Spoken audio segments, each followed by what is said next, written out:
This channel is for immature audiences only. It is not for children, only for childish adults. We might play some video games that kids also like, but we say words like fuck and shit with alarming frequency and make crude, inappropriate, and morbid jokes all the damn time. Level 0 NPCs assumes no responsibility if your idiot spawn watches this and gets traumatized.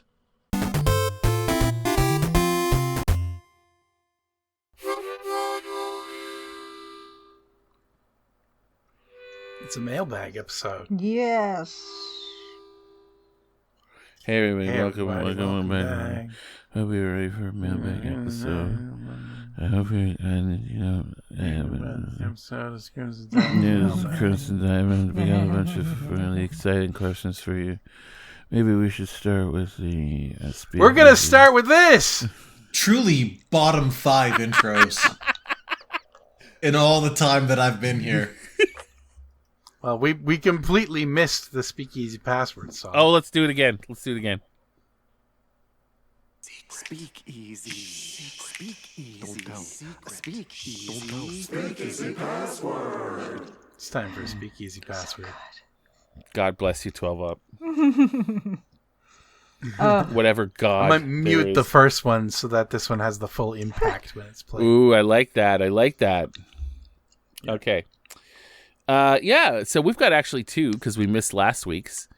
If I could, I'd go into the future and find out what next week's is, but I can't. Not yet. Maybe by the end of the year, but not now. Okay, so last week's. Here we go. Oh God. You ready? Yes. You ready? Okay, here we go. Whoever said out of sight, out of mind, never had a spider disappear in their bedroom. Oh my God. This is... All right.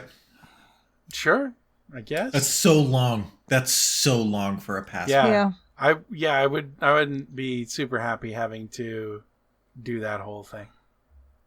But, I can accept it. If I were a teacher grading a test, I would circle it in red and write length. It is a little long. I peacefully coexist with the spiders in my house.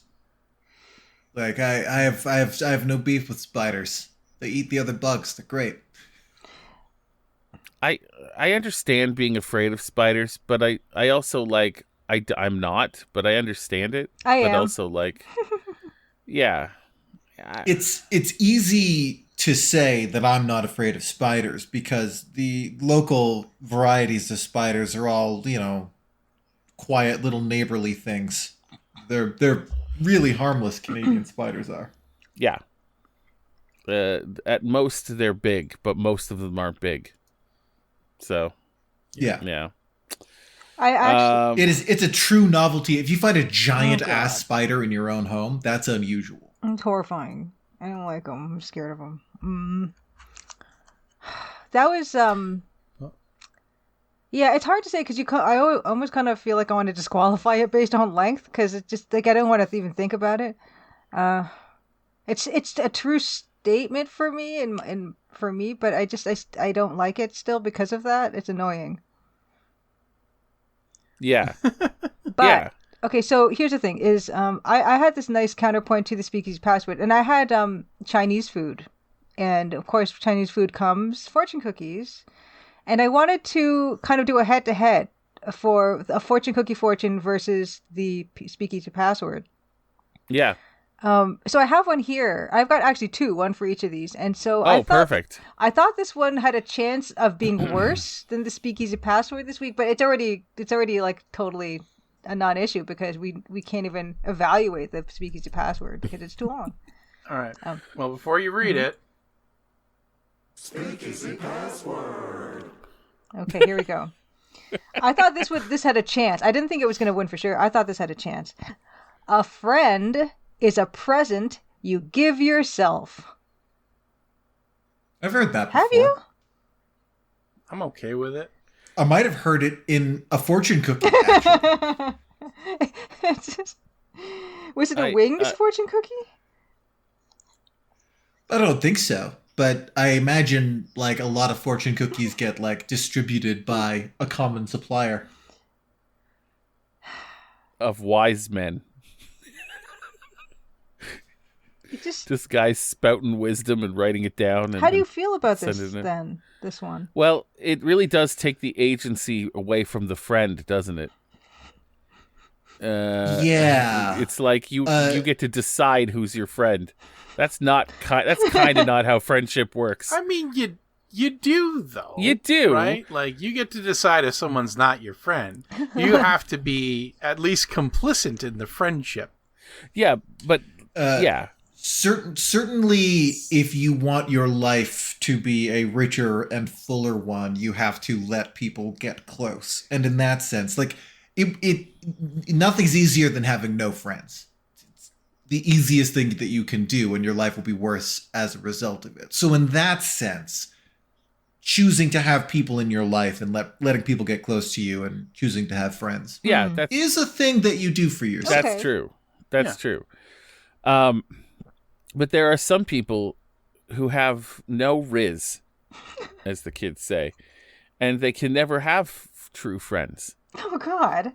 Do you need Riz to have friends? Oh. I'm not quite sure that maps. You but- don't need a lot, but you need a little. You need a little. You need a little. And I don't think this is I mean, you can't be repellent, I guess, and have friends. But I don't even think, honestly, I think repellent people might have more friends than people who are at zero. Because repellent people often attract other repellent people, and then they go, I mean, just look what's happening. Anyway, we're not getting political, but anyway, you know what I'm saying? You know what I'm saying. yet. Not yet. We're not We getting got a whole political yet. trade war on the table for us, so we'll find out where that goes. Who needs sovereignty? Huh? Not us, apparently. Fucking. Anyway, not getting political. Anyway, yeah, No. repellent people attract other repellent people, but this is just a theory. Again, I don't know. That's a speakeasy password right there. We've mentioned it before. Every now and then you run into someone who is unendurably dull. It's what I'm saying. The dull people, I find, based on what I've known and experienced, it's the dull people that don't have friends. Because at The least spice, good or bad. and I hate to Gotcha. say this, but at least repellent people are interesting to other repellent people. You know what I mean? Sure. Like Yeah. they'll have hot takes and they'll go, "Oof." There's something to remember there. Yeah. But people who got nothing going on? Yeah. So and again, I don't know for sure. But if you've got like one or two friends or like a partner or something, you're probably not that. You're probably not. There's not a lot of people out there like that. But Well, and here's the thing: is that even if it's someone who we find unimpeachably boring, that doesn't mean Yeah. that they're not interesting to other people, right? So that's another thing. It's not like a total value judgment based on somebody's personality. It just so happens that we might not be compatible with that person. that is a nice way to think about it. Yes. Oh God. going to the fortune cookie fortune, how a friend is a gift that you give yourself. A person who struggles to make friends, who goes through the effort of doing so anyway, is kind of likewise doing something for like if a person has so little riz, as Matt put it, that they just like don't organically make friends. If that person manages to make friends anyway, that person probably went to special lengths of introspection and, personal development to make that happen. And I'm gonna tell you, I've seen people with very little riz have friends with equally little riz. It's so true. It's one of those things. It's happens. It's happened. I've seen it. So maybe there's truth there. Just boring people being boring together. I've seen it. I've been present for conversations where they just talk about just It's always funny when like two circles of friends collide. Like I've been places with Matt and seen Matt interact with the most charming person from the other friend group, and it's very funny. Like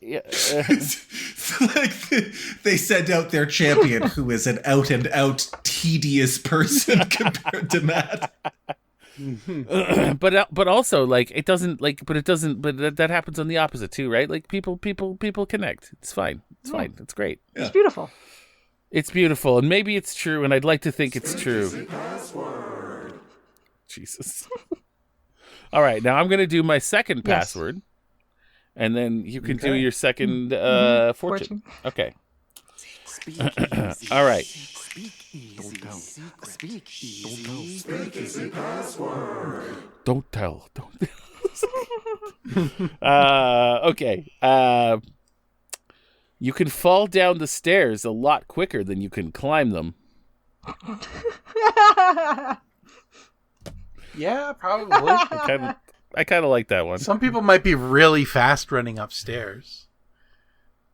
But I mean, if you're throwing yourselves down, it's not. Is it falling if you're throwing yourselves down the stairs? Yeah, you can fall. I feel like it's not. It's not like saying that it happens every time. They say you can fall downstairs a lot quicker than you can climb them. Yeah, that's probably fair. It can be a time-consuming process to fall down a flight of stairs, and you can get up a flight of stairs pretty quickly if you were minded to. Okay, so what is that saying? But, what is that saying? Is that just saying it's easier to ruin your life than to do good stuff? Good stuff? What is that saying? Well, it might be saying that just because something is easier doesn't mean it's better. Oh. Yeah. Yeah, it might be saying how easy it is to fail. than it is to succeed at anything. Read it again. Okay. You can fall downstairs a lot quicker than you can climb them. Maybe it's a sort of a statement about the about like effort. You know, like yeah. It's easy to make mistakes, but getting up to the top takes effort and takes time. Mm-hmm. Mm-hmm. You know? Yeah. You know? Yeah. It's one of those for or, sure. Or, if you're feeling impatient as well, that something is taking too long. It takes a long time to get up the stairs. It's really quick to fall back down them. Yeah. I feel like one of the things that is probably going against this particular Speakeasy Password is that the it's open a little too much to interpretation. I'm not quite sure what they're trying to say with it. I agree. It prevents it from being deep, for sure. Yeah. It is. It says what it needs to say. It's pithy, but maybe too pithy. I think everybody can agree that it sort of is right. It's approximately true. Yeah. Because, when you fall downstairs, it's usually an accident. Like, yeah, I mean, that's the idea, right? Because if you throw yourself downstairs, it's intentional, but if you fall, it's an accident. So it has, like, I don't understand it because, climbing upstairs is an intentional act. Falling downstairs is an accident. So what do you mean, like, being subject to an accident is easier than making an effort? Like, I don't get it. It just means that's what I'm saying. That's what we're saying. Wrong with this. It is thematically muddy for sure. Like you can fall downstairs a lot easier than you can to climb it up. That's true. But what that means, what that stands for, that's in question. Yeah, like what how an accident can ruin your whole life. There you go. It's just saying it's easy to fuck up and it's time consuming to not fuck up. Yes. Okay. It's very motivating. That's like the best interpretation of it. Yeah. Yeah. Well, there you go. Let's have your fortune cookie speakeasy. Password. This one, this is kind of hard to argue with. It says expand your horizons by reading a new book. It's more of a advice cookie than a fortune cookie, I think a lot of them but are. it's good advice. The other one wasn't a fortune either. Most of them are not really fortunes, honestly. Like, I guess that you will come upon great fortune or something like that is a fortune cookie, but like, yeah, I find that most fortune cookies that I've encountered, especially recently, are more like advice cookies. Why do you think that is?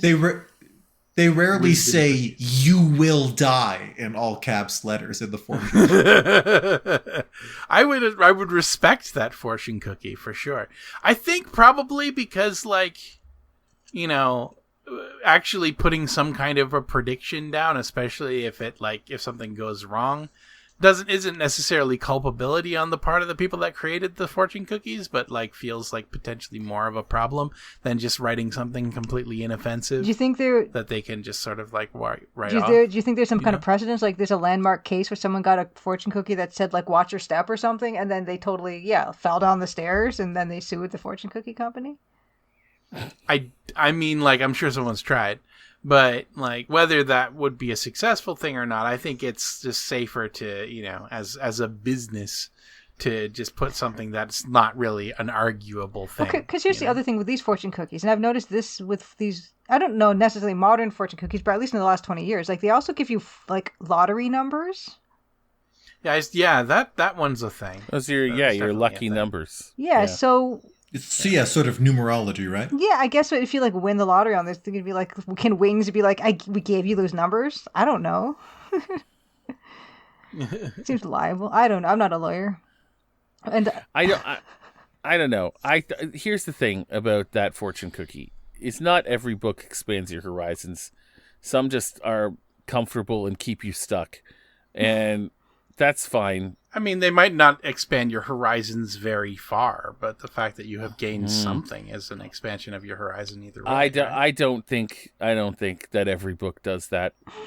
Even a little. I think I can imagine some books that might even narrow a person's horizons. I also think that too. But the problem is I don't feel passionate enough about that to argue it. You know what I mean? I'm just Generally speaking, taking the time to read and learn something, especially if you read a lot. Yeah. The main problem is if you read a little and you don't read much variety. But if you take the effort to read a lot, then you can read some shitty books that don't teach you anything because, you're reading lots of different things. Yeah. It's crazy. I think maybe that it's kind of the perfect fortune cookie because it doesn't incite any passion in me. It's like, yeah, okay. Yeah.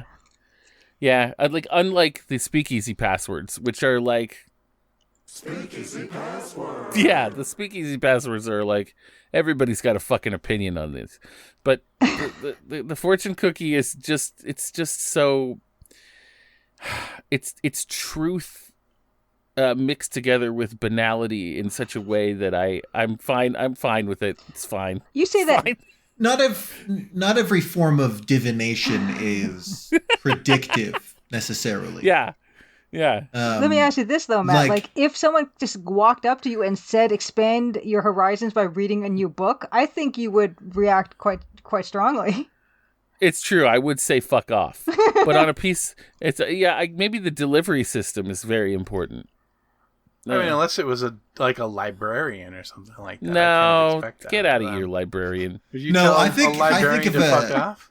I think if a sweet old lady came up to Matt and said, "Expand your horizons by reading a book," he'd still tell her to fuck off. I might do it. I would definitely not say the words "fuck off" because I'm a nicer guy than that. I'd go, "Oh, thanks." She just comes up and puts her wrinkly little hand in the crook of your elbow, pats your arm, and says, "Expand your horizons, reading a book," and you put your hand over her little hand, and you sort of smile and nod and say, "Fuck off." Fuck off. Here's the difference. Here's the difference. Okay, it's intent.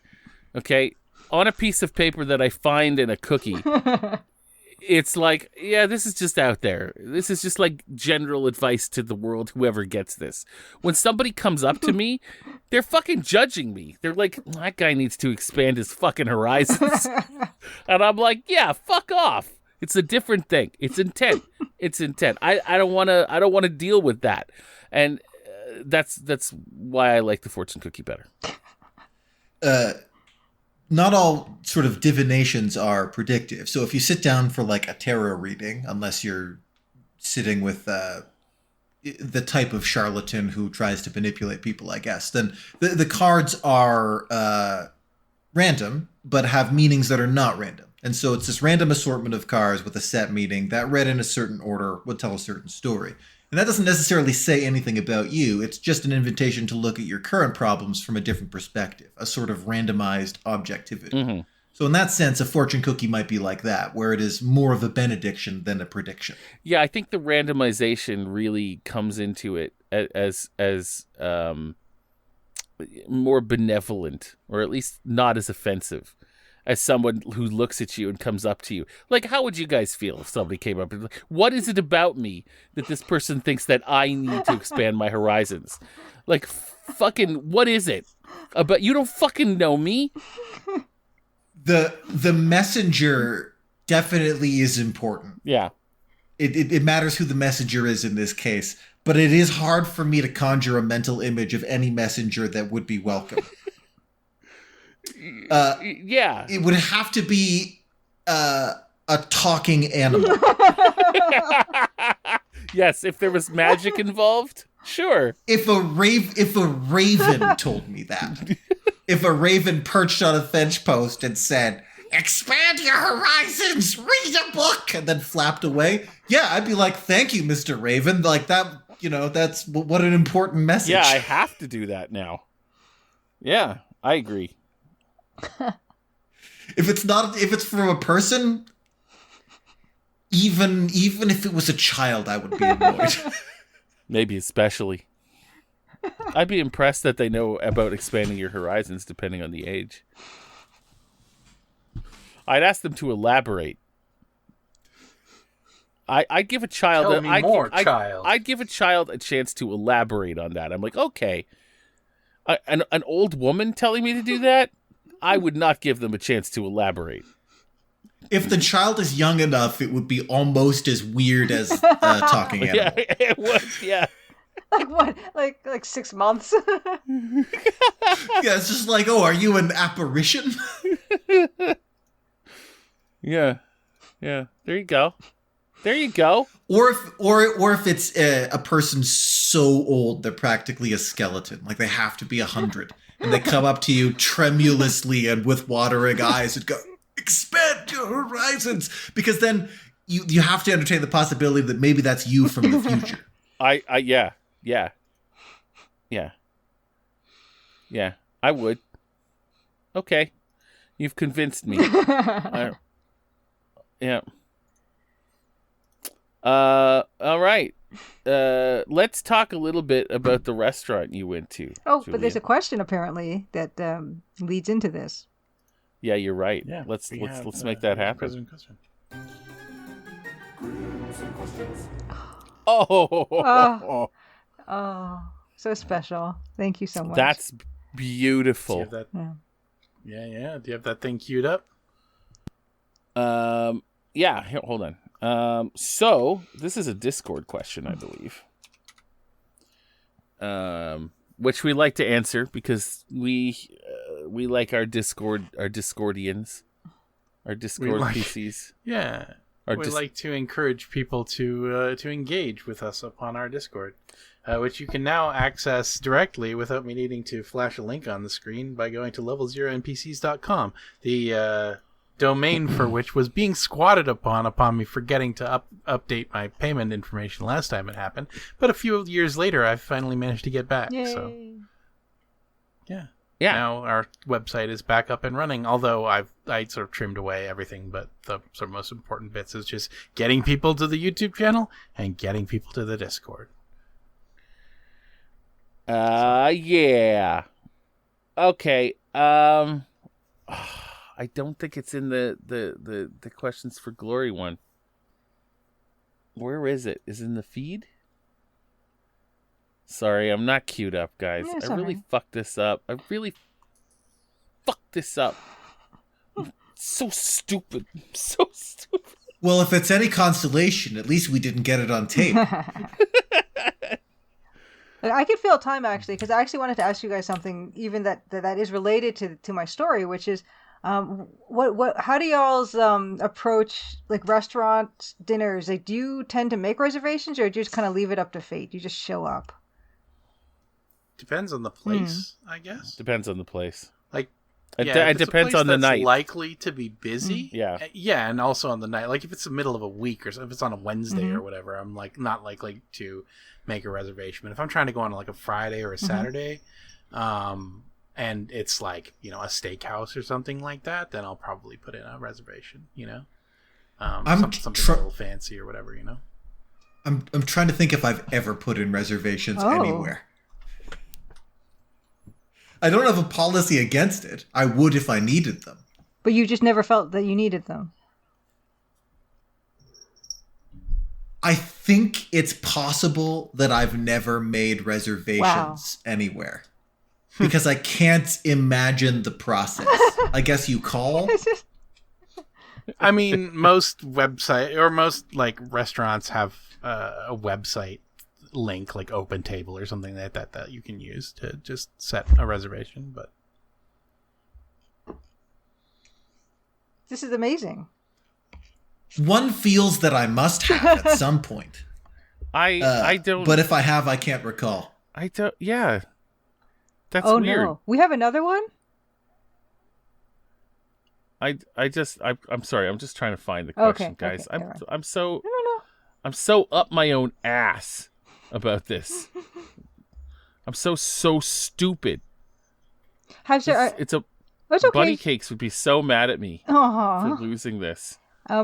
But I guess I can ask you guys that with the reservations. Have you ever gone to a restaurant that you didn't make a reservation at, and then you had to go find a different restaurant? I mean, yes. Yeah. You know, they're like, oh, it's like a 2-hour wait or something like that. Then yeah, I'll usually leave and go elsewhere, right? Yeah, a time or two I've gone to a place and it was too busy and I went somewhere else. That you could like, they'd be like, oh, do you have a reservation? Like, no, okay, then it's like an hour wait. You know, if it's like I had a reservation, you know, somebody who does have a reservation comes in right after me and gets seated immediately because they may have the forethought to make a reservation. Then yeah, absolutely, that's on me at that point. And like my wife and I have been to restaurants where that has absolutely happened. We've also gotten really lucky where it's like, yeah, it's just like an hour wait, and it was a place that we were really looking forward to going, and we sat down and like, oh, we had a cancellation, we can seat you right now. I was like, perfect, you know, but. Yeah. Okay. All right. I can't read the question because I can't find it, but Bunny Cakes very specifically wanted to know what we would get from the Pizza Nova menu. Now I know this means that you guys are going to have to open up the Pizza Nova menu. I'm on it. Like what would be your go-tos? Why am I in caps lock? Well, I mean, Well, I do know what I would order first. I don't know what my go-to would be. Yeah, same. I would order a pepperoni and cheese. It's Same. the first thing. Yeah. It's the first thing I order at every pizza place because I will judge the pizza place overall on the quality of its ability to make a normal pepperoni and cheese pizza. I agree wholeheartedly. That is exactly my approach as well. If you can make a good pepperoni pizza, then, you know. Well, if you can't make a good pepperoni pizza, then I don't trust you to make other pizzas. I don't care what other fancy-ass pizza that you have. If you can make a good pepperoni pizza, then I'm willing to try your other pizzas. If your pepperoni pizza's not good, then I unsubscribe. Well, would you like to know Bunny's choices right off the bat? Sure. I'd love to know Bunny's choices. Okay, first thing. This is the adventure thing. Like hot honey first. Then second place, the bruschetta. And then all others. All others. So I've never had Pizza Nova, so I don't know which one would be my favorite. How is the crust, the sauce? So we're going to have to go to Julia for this, which is why this is such an important question to ask before you tell your story.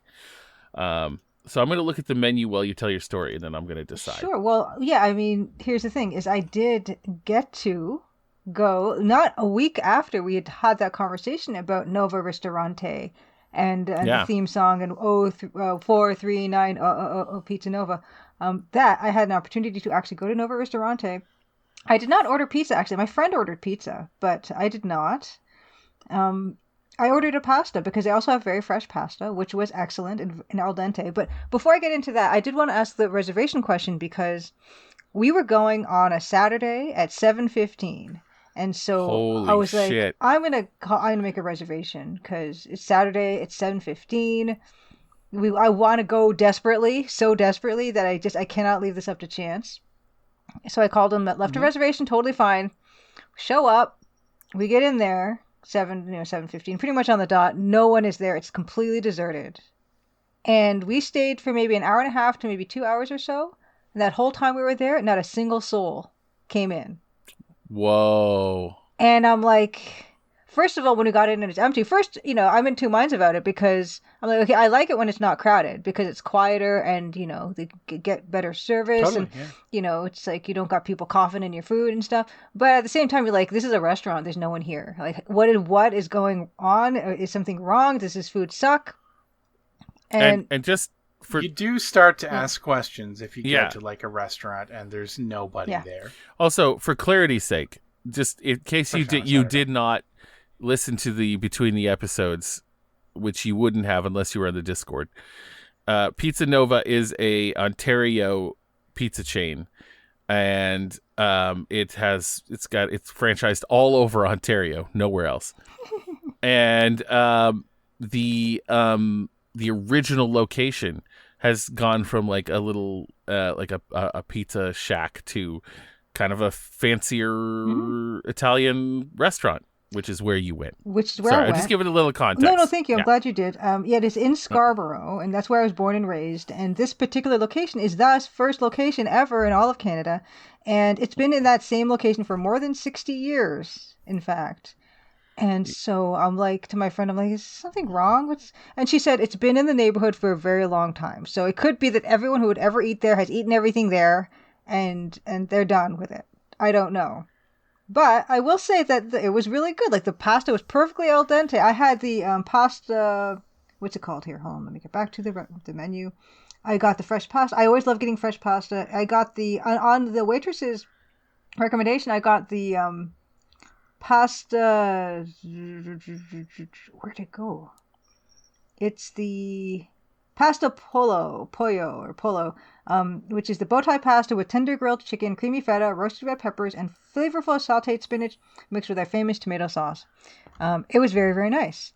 And she was totally really, awesome, like super laid back, relaxed. She didn't seem stressed out that there was no one in the restaurant except for us for the whole time or anything. She was very nice. She was very honest. There is a type of crust you can get at Pizza Nova that's this carbone crust, and it's got activated charcoal in it. And my friend ordered that, and she was curious about it, and she asked, like, is there any difference in the taste or any difference? And she's like, nope, there's no difference. It's just black. That's all. Although she did say that, apparently that's easier to digest or something because of the activated charcoal, or like it's got a fluffier texture or something. But she's like, no, it tastes the same, but it apparently does have a better texture. And I didn't have any of my friend's pizza, but she said it was really good. And then we ordered a tiramisu to share, and we asked, this waitress, so do you guys make the tiramisu in-house? She's like, nope, we don't. We order it out. We have a contract. She was so straightforward and just like no nonsense, but still like really warm and welcoming. She was great. It was a very, very nice experience. Not really much to say about it beyond the fact that the food was really good. It was utterly deserted, and I'd go again. But I never would have known about it had we not, had you not brought up what's his name again? The guy? Alfie Zappacosta. Alfie Zappacosta. Yeah. So that's great. So this is a nice example of me learning something about my neighborhood, which I had no idea about, and getting to enjoy soon after. And I'm glad I did. It's funny. That's cool. It's funny because Bunny messaged me and was like, Julia has out-zapped me. Because she asked me that question. And I was like, I'd never been because it's only in Ontario. Mm-hmm. And then you literally posted that like later the same day. So that's wild. I would go again. It was really good. I do like the fact it was deserted because I like it quiet. Yeah, I bet. Sometimes I will go to a place that is typically busy or has a line, and it'll be totally dead. That does happen from time to time. Like, you'll just go up to some place, it's like, well, there's probably not going to be a table, and then you're the only table. Yeah. So that does happen sometimes, even at popular places. It kind of reminds me... There's go on, sorry, Luke. I was gonna say there's a really good Greek restaurant just a couple of doors down from our office in Edmonton that I have almost like I rarely see anybody else at, but it's like it's real good. We go my boss and I go there for lunch every few Tuesdays, and it's like it's always delicious. The owner is super personable, but like nobody's ever in there, and it's a real shame. I mean, they're doing fine, I guess. They've been there forever, and I think they own the building, but, like... Yeah, I kind of wonder if there's just maybe there's, like, some weekend afternoon where they just have, like, the tons of groups in or something. You just never see it. I don't know. You know? It is weird to find a restaurant that, by all accounts, is good, not doing good business on a Saturday night. Like, that seems weird. But then again, I don't know. Like, is pizza... Do you go to a pizza parlor on a Saturday night, or do you go and get your pizza like Saturday afternoon? Okay, that's a good question. Does this restaurant deliver? Sure does. Yeah. They actually have a Pizza Nova pizza delivery thing in the same like location. Just it's like they split the place in half between that and the actual restaurant. Right. So that's probably what people are doing. But I mean, like I said, like they have a full menu of fresh pasta, salads, sandwiches, appetizers. It's a full-on Italian restaurant, not just pizza. Yeah. You can't order pizza, but you can order all that other stuff too. I'm going to tell you, I'm looking at these pizzas and they all look incredible. Yeah. They look pretty good. There's not one I wouldn't eat, is what I'm saying. Mm-hmm. Like, my first choice though, that's rough. I mean, obviously, let's discount pepperoni, because pepperoni, obviously, you get pepperoni first when you're at a new place. And honestly, their pepperoni looks pretty great. It's got both, but some people might feel strongly about this. It's got the two kinds of pepperoni, the normal flat pepperoni and the cup pepperoni. Are you guys okay with that? I might get that as the token pepperoni pizza. That's one of their signatures, though. They do have like normal. They do pepperoni pizza as well. Yeah, but I think getting both would be interesting. Yeah, as a base.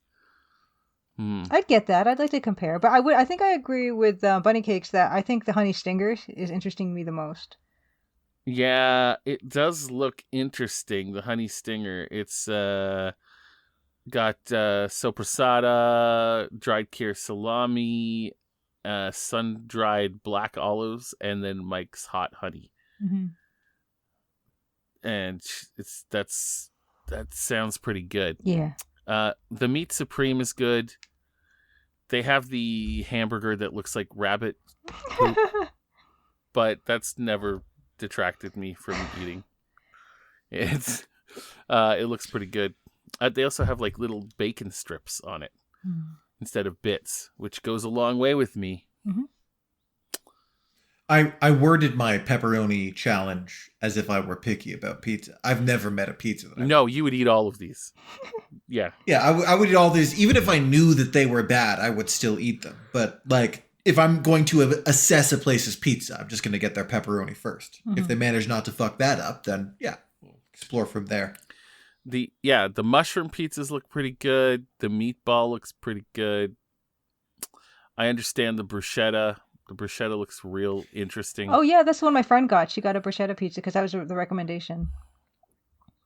Oh, nice. Yeah. And they got a whole bunch of plant ones too, plant-based ones. I'd even eat those, but not my first choice. But yeah.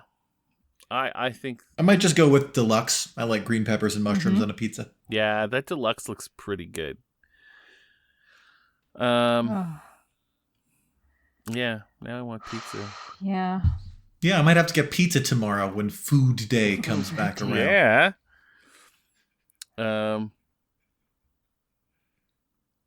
Yeah. Yeah, I'm just looking at this menu now. And yeah, I know I'm thinking, oh my gosh, next time I order pizza, I definitely have to get Pizza Nova. I usually get Pizza because there's one really close by, but oh my god. Oh, this will be a huge step up. Yeah. Pizza is fine. Yeah, it's fine. It's fine. Yeah. But, that's convenience pizza. Yeah, it is. They provide a very important service of bringing you pizza at 4 a.m. Yeah, absolutely. Hey, Did we lose you for a second there, Luke?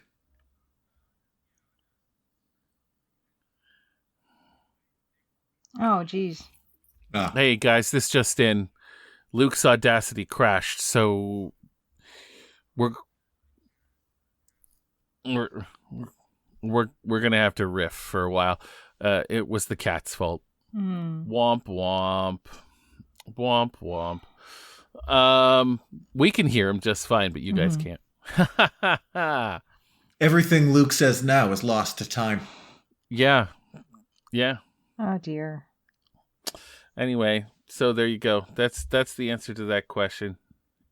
Do you want to field other questions, or do you want to wait back for Luke to get his self back up? Well, he's not recording, so we won't be able to get any of the stingers. Oh.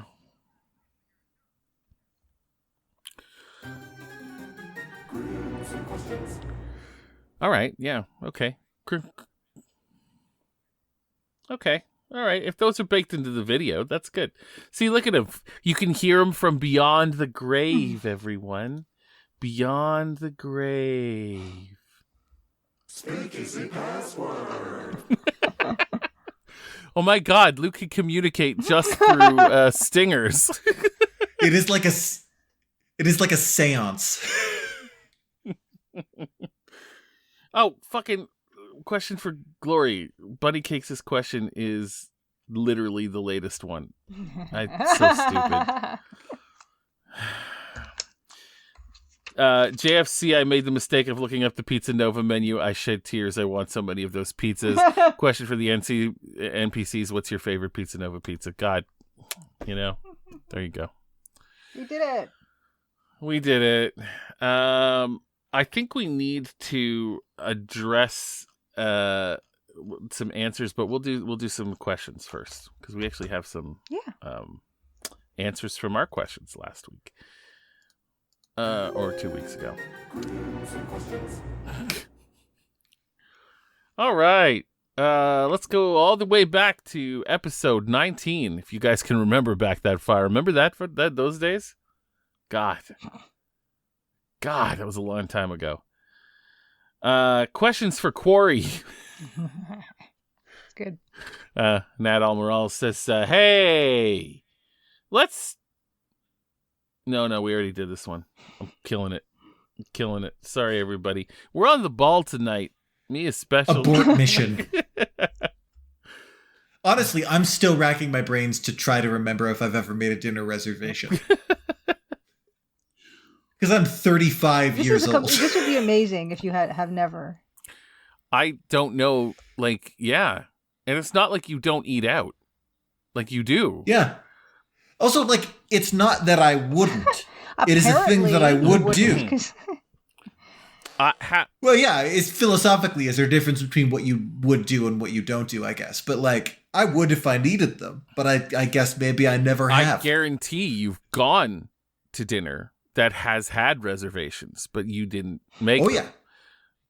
Absolutely. Yeah. I've definitely walked up to places and said, hey, table for so-and-so, and then went to sit at that table. Yeah.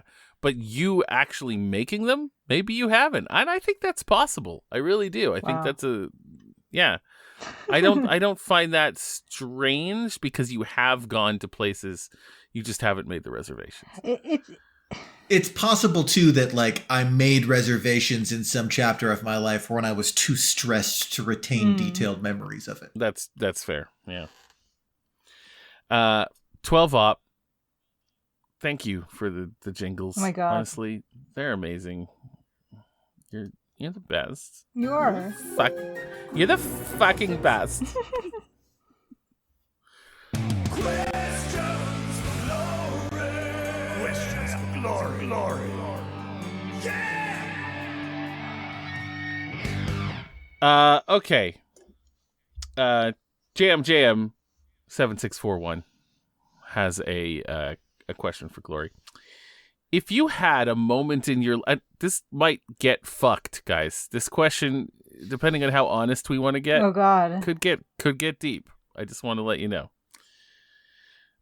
If you had a moment in your life you could have wanted an autosave, when would that be and why? Oh. That's heavy. That's potentially much heavier than you intended it to be, or maybe it was the right amount of heavy. Huh. Because everybody, It's a good question. everybody's got trauma, and we would want to avoid said trauma.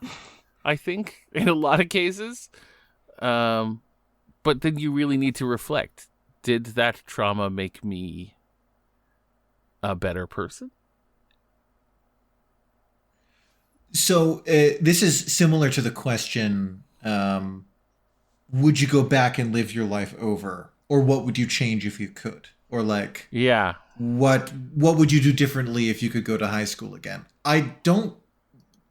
That's one of those things I don't necessarily relate so much to that sentiment, because the decisions that I've made, good and bad, have made me the person that I am. And I would have to not like the person that I am to want to change those things. And if I didn't like the person that I am, I could just change my future decisions to change that person. And so that's very clinical logic to apply to it, but like that's why that particular wistfulness has never really resonated with me, I guess. Yeah, fair. Mm-hmm. Fair. Mm-hmm. I'm usually one also who doesn't have a lot of regrets. Mm-hmm. I'm just like, this is how I ended up.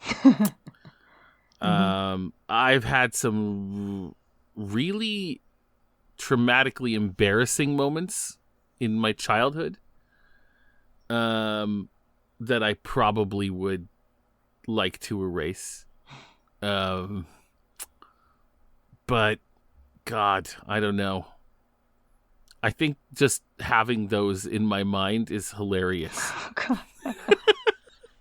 Like There because I think there are sorry. No, go I ahead, was just Matt. gonna say I think it built my character. I think like those insane moments of like, oh God, there is a certain section of people that think something about me that is, it was true at the time, even if it was just for a few minutes, and that's how they're always going to remember me.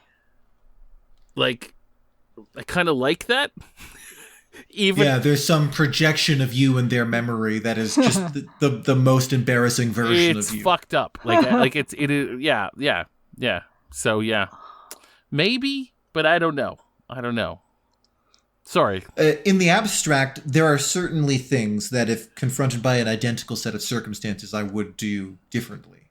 And like theoretically, if this is an auto-save kind of situation, you do the thing, you fuck it all up, you reload to an earlier point, you do it differently the second time. So you have all the memories of having fucked that up. So it's more you're changing the world for everybody else. You're not actually changing it for yourself. Yeah. So maybe you wouldn't be a different person if you loaded an earlier save. You'd have all the same lessons. You would just be sort of changing other people's perspective. Yeah, I think it's worth saying. Oh, someone want to just give me a quick vocal sync count in? Yeah, we're gonna do a quick vocal sync. Let's do it. 3, 2, 1, sync. Thank you. That way, my voice will be in the right synchronization with everyone else. So I think, like, yeah, when I think of like autosave, or not autosave, but like quicksave, it's usually when I'm about to do something dangerous or something that I might regret doing. So if it's like, I think I would take more risks if I had access to quicksave, right? Yeah. I'm gonna do something and it might kill me. Or it might, have some very dire consequences if it goes poorly.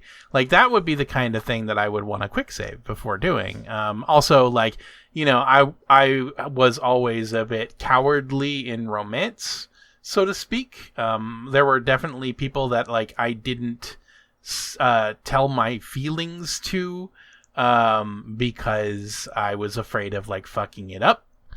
or rejection, that sort of thing. So like I probably would have quick saved before, like, choosing to take the safe route and not say what I wanted to say, that sort of thing. Although ultimately it worked out very well for me because I am very happy with the relationship I'm in.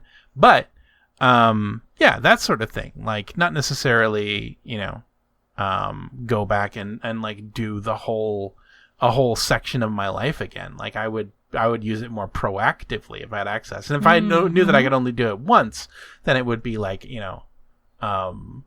save it for something truly potentially dire, Like, but like what you're describing. I have a shot? Do I have the hammer and the opportunity, Yeah, but what you're describing could, like, that would branch out your life in a completely different direction. It sounds like these moments are the ones that could take you off into a completely different reality than I mean, usually the reality would end up with me in a pine box. So, like it's not a big branch for me. I know a bit what you mean, Luke. When I lived in Charlottetown, working in my first job at Byte Games, I went to one of my coworkers. His church was putting on like a nativity pageant or something like that, and he invited everyone. And I was like, "Oh, fuck it, I'll go." And I cut across many lanes of a highway, badly misjudging the speed and distance of the cars, and got clipped by the mirror of a car. I wasn't hurt or anything, but the guy didn't even touch his brakes until he was 20 feet past me. Didn't see me at all, didn't have the time to react. And it was just a totally bad call. Like I had underestimated both the distance and the speed of the cars. And it stuck with me for a long while because what a stupid way to die that would have been. What a stupid situation to have died in, for such a stupid reason. And so in situations like that, I can definitely see the wisdom of having some sort of like backup save. Yeah. Safety save. When you're about to do something boneheaded, I can definitely give examples of like things I would do differently knowing better now. Like in the move away from Alberta, I had a lengthy, protracted conflict with my landlord and did a bunch of stressful and expensive shit to try to sort of keep things civil because I had just gone through a breakup and I didn't want her to make trouble for my ex and all that good stuff. I should have anticipated that there was no salvaging that, right? That once the landlord had started behaving that way, there was nothing I could do to change that situation. So like, I might as well have said, haha, fuck you, and left, right? I didn't gain anything but stress from that. So I would definitely handle that situation. That's an example of something that I would handle differently, confronted with the same circumstances. But looking back on it now, like, as horrible as that was, I learned a lot from that experience. I mean, yeah, you're absolutely probably... like if you lived a life where you never made a mistake or you never did something that was risky and looked like it was a problem in the short term, then yeah, there would certainly be life lessons that you never learn. I agree with that entirely. I think too, like if I went back and in that first phone call with the landlord was like, fuck you lady, see you in hell, hung up the phone, right? Like, if I had done that, I wouldn't have lived for the following years of like recovering from that and from learning that lesson. And so even though I would have the memory of what that was like having done it differently, like I think that like living with the consequences of that for years makes you stronger. In a way that being like, well, that was painful, so I'm not going to go through it, wouldn't. And I think you would, in the long run, losing that resilience would probably make you a person who was hard to get along with. Yeah. That's fair. I mean, yeah, we see what the world is like for people that don't experience consequences, right? Oh, yeah. Oh, goodness. Yeah. Oh, boy. It just those consequences just get pushed onto other people. Hey, what about you, Julia? Yeah, I'm really thinking about it because I feel like if I only had the one opportunity to do that, like I could have that one opportunity now. And I'd be one of those people who just saves that just because I'd be like, oh, you just never really know. And I probably could live my entire life never doing it because I'm like, well, this isn't the time for this because maybe I can figure my own way out of this and I'm going to save this for that time when I need it. And I'll die never using it. So it would make no difference to me whether I had that ability or not. I don't think. I actually think an autosave would be a curse. Mm-hmm. Like, I really do.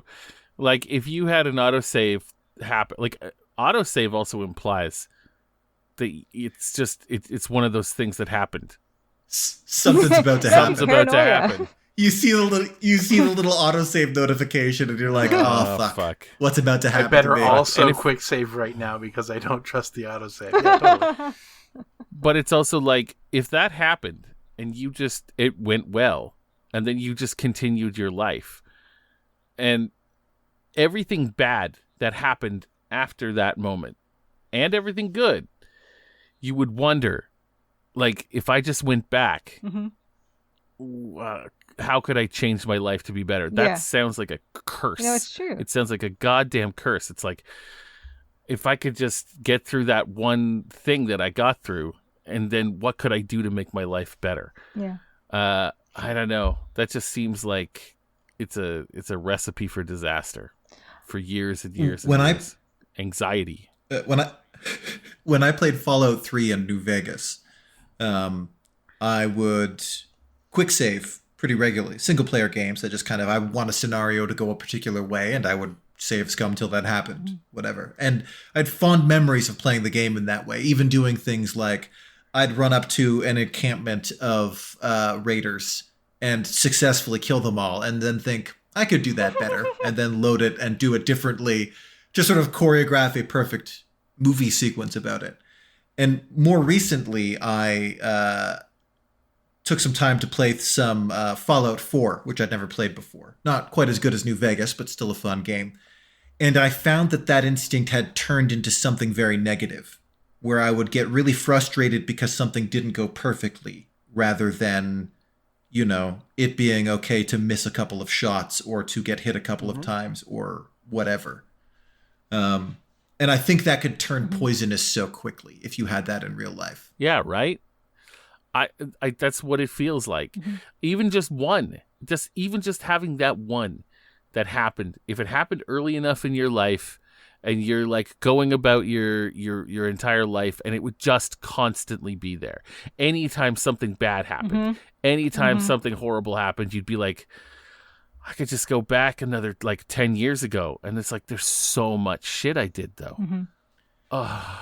If you only had the one though, just wait until you're 90. That's true. Just finish living your entire life and then go back and try the other branch. But I think I actually do believe that's still a curse, because you'd go back and then you have all these memories of people you may never meet, and you can never reconnect with them. You can never in the same way. This is why I don't resonate with the idea of going back to high school and doing it all over again, because I would have to not only despise myself. You'd have to really not like yourself to want to change all the things that you did, but you'd have to have such disdain for your own relationships of these friendships that I had in these moments that are important are less important to me than the ways that I fucked up. Yeah. So everyone's life that you touched, everyone who touched your life, everyone who's important to you, you could just, like a weird Bill Murray Groundhog's Day situation, right? Where you just, you appear in their life with a weird alien prescience about who they are and what they're about, and then have a very different relationship with them based on those memories. But you'd never have the thing that you had the first time. You'd have to live it totally differently. Yeah. Hey, for all we know, we did autosave. We just haven't died yet to go back to that. Your quantum immortality theory. Maybe we have an autosave. We'll never know, because we have no HUD. Well. The heads up display is the eye floaties. Yeah, that's true. That's true. We just can't interpret. If you concentrate long enough, they'll form into something, but nobody can. You're too busy chasing so them around your vision and not letting them coalesce into what they're supposed to. Yeah. Absolutely. I'm seeing them right now on the screen. Oh, God, look at them. Oh, my God, that's how much health I have? Ew. I thought I had way more. That's one question. We only have 2 questions, though, so let's. That was a good answer. Yeah. Everybody. Nice job. Well done, team. Should we move on to the next Crimson question? Beautiful. Let's do it. Rain234 says, has anyone written any fanfic about the Crimson Diamond? Would you be willing to read it for a mailbag or Crimson anniversary? Because I never thought about writing fanfic, but that would be a great incentive. Have some superfan write the chronological happenings of the first book, if you like, and declare it as canon for Game 2, and if not, it's just fanfic. I'm not sure how I feel about the Suit Boots romance. He's handsome, but I immediately forgot his name. The conversation about Samuel L. Jackson was too distracting. Samuel L. Jackson was too distracting. Have you run across any Crimson Diamond fanfic? No, not at all. Like, it's not to say it doesn't wanna- exist. I've never looked for it. No one's ever shared any with me. Let's see. I'm going to jump onto AO3 here and see if there's Me any too. Diamond. Yeah. I really don't think that there would be, because it's not that, it's not super popular or anything. Popular. Popular. Okay. I'm just gonna, while he's doing that, I might regret this. Oh, I'm gonna God. I'm gonna look up for Rule 34. No. Thank God. Oh, you guys have not let me down. No, you're good. You're okay. You're all right. All right. It is weird to see if you go to images though. It's a bunch of Rule 34 stuff, and then just your key art, and then more Rule 34 stuff. It's real weird. That's great. Yeah, it's pretty great. Okay, on my phone, But not- I'm unable to successfully press the button agreeing and consenting to AO3's terms of service, so Oh, I'll do it. please do. Do. Search. So there is a Batman Harley Quinn fic called The Crimson Diamond. Oh, cool. The Crimson Diamond. There's a few actually, not just that one, but I'm just barely able to scroll before the terms of service thing keeps popping back up on my browser here, so I'm not gonna be able to get much further than reading titles. But if someone did write Crimson Diamond fanfic and sent it to us, I think I would want to pre-read it just to be sure, because I don't want to get our YouTube channel flagged and or taken down because of something that I read out loud. But if it was safe to read out loud, I would be willing to, although I think I would leave the choice to whether we should read it or not to Julia, because it is her game. I guess I can't imagine what people could possibly, I shouldn't say that, but I guess because the game and as the story, that's all that it really exists for me in terms of what the character is and what she does. I know what she would have been like in her childhood, and it's all very straightforward. There's nothing, she didn't have this weird, unique, interesting childhood or anything. She just grew up, and then she did this thing. That's it. So I don't know. It's kind of a weird thing for me to even try to approach, because I can't think of anything that would be a good supplement to this. Yeah, what we're playing right now is the story. Yeah. Right? This is the story that you have written. So it's not, you didn't deliberately omit a bunch I of think stuff. that's the part of the point is she hasn't really done anything with her life at this point, and that's why she wants to, and that's what we do is when we play the game is she does do a thing that up until this point in her life has not really been super interesting, because there's not been an opportunity for her to set out like this. So yeah. I have a question. Do you think Do you think she'll be a more nuanced character in the third The third, Nancy I like how Maple you didn't story? even say the second one. I don't, I don't think so. I don't think so. Is that a horrible thing to say? She's not an exceptional person, right? Like that's what I like about her is that she's not, like strong, and she's not hot, she's not like super intelligent or anything. She's just like a normal person who's taking an interest in stuff, and that's what kind of gets her far. And that's what I like about her. I I think that's appropriate for an adventure Yeah, game that's fair. protagonist too, right? Yeah. Yeah. The player gets to decide who Nancy is rather than just having a story told at them. Yeah, I mean, she does have her own kind of weird quirks and personality a bit, but I mean, mostly, yeah, it's the actions of the players that make her interesting. It's not, herself as a person.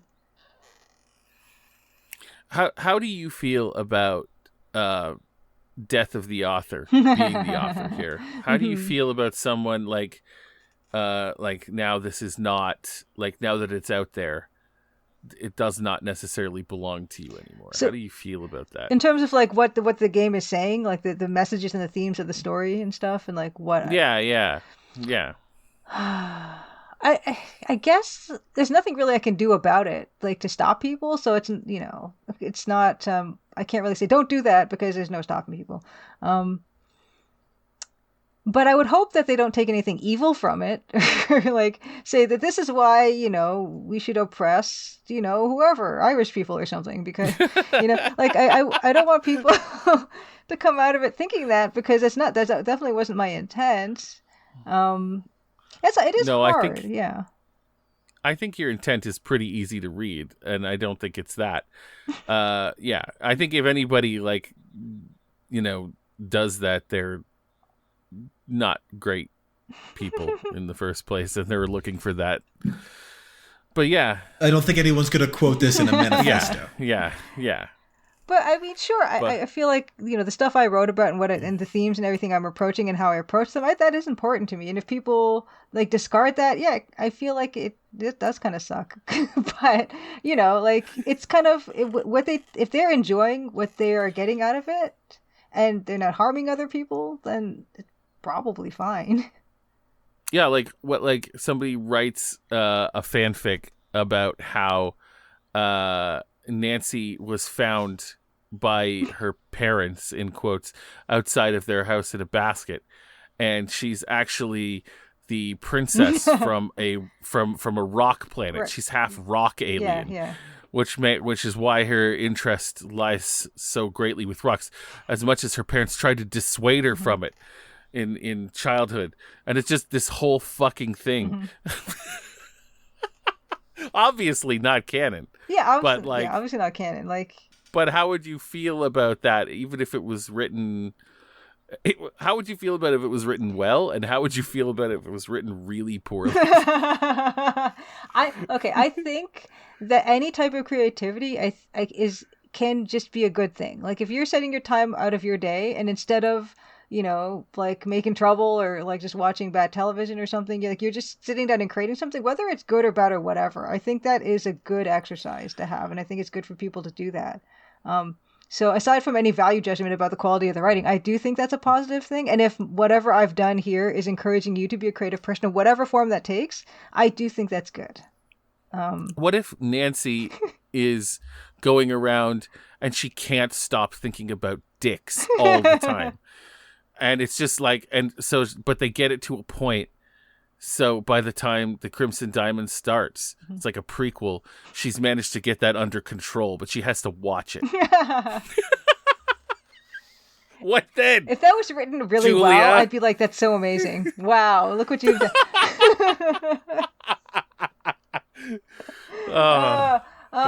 That's wild.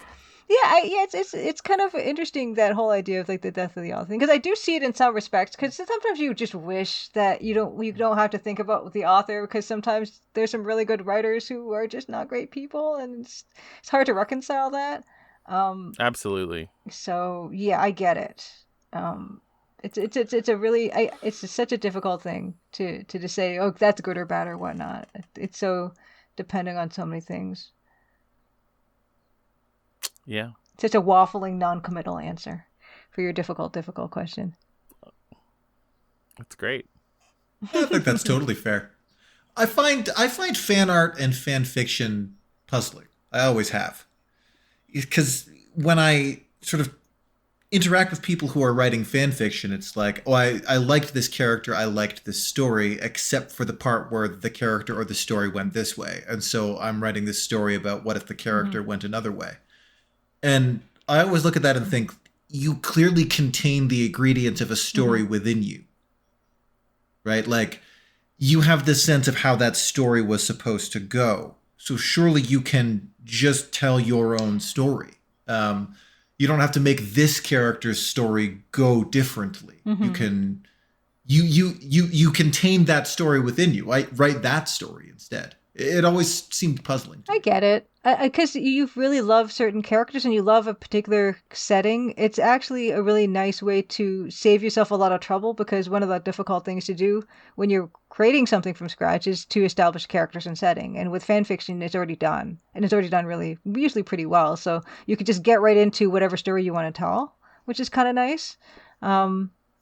But this idea of like, it's a kind of a bit of a wish fulfillment, like, people shipping characters and everything, like, so something that that this are never going to happen with those characters, and you just want to have that as a nice thing to experience or to imagine. I totally get it, and actually I also get the fan fiction art as well, because like so many artists, myself included, kind of started from like looking at comic books of like really cool comic book artists and copying comic book pages and things like that. It's a nice starting point where you have like these characters to motivate you, because you're like, I really love this character, so it's going to be something I'm going to want to draw, versus creating something from scratch completely. Yeah, I get that. And it's good practice too. I'm not against it, to be clear. It's just it is an instinct that is alien to me. I also, I don't think I have a lot of fan art in my life that I've done, which is weird, actually. That's really weird. You'd think that I would have more, but I've done it. Well, it's just not a lot. You've got art already in your head and soul that you want to get out. You don't necessarily need to piggyback off of somebody else's thing. You're creative enough that you probably don't have a whole lot of room to, fawn over somebody else's thing and try to make more content of it, when you are one of the rare people who have like worked in a creative industry and is able to and has been able to create something new that was consumed by other people. Sure, but I don't I feel like that sort of like looks down on people who don't do that, and I don't feel like I feel like it's just not something that appealed to me. And I think that maybe that's what it is. I mean, I don't mean that to be denigrating at all. Like, I'm just saying like, you don't need that creative outlet. You are already in the business of creating things from scratch, right? I mean, it also might be that like we all process those things differently, because there's no writer or artist in history since the first one who didn't in some way derive their work from a predecessor, right? So we all take those ideas and recycle them and stuff like that. Like every writer is to some extent writing fan fiction. Well, that's so true. Every writer is writing a parody. Every writer is writing an homage.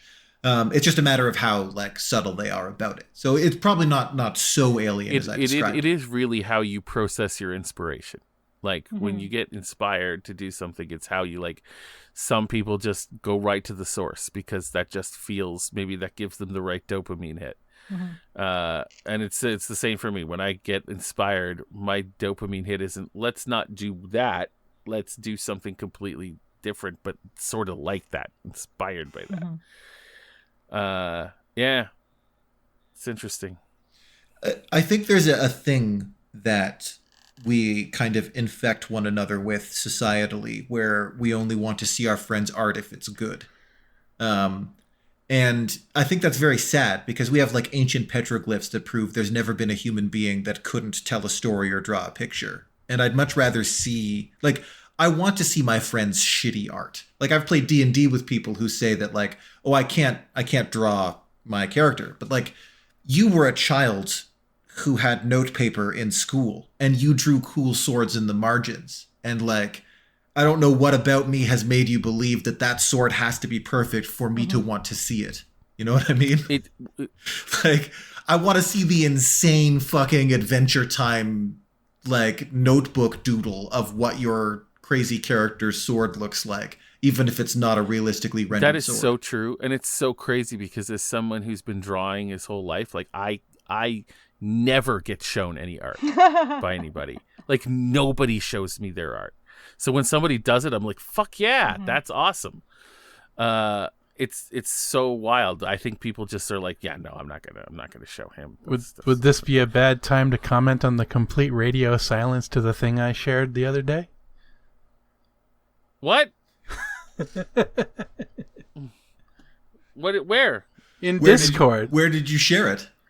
Oh, in the Ultra Secret? Yeah. Well, hold on. I'm going. Is this? Jesus, I need to fix my notifications.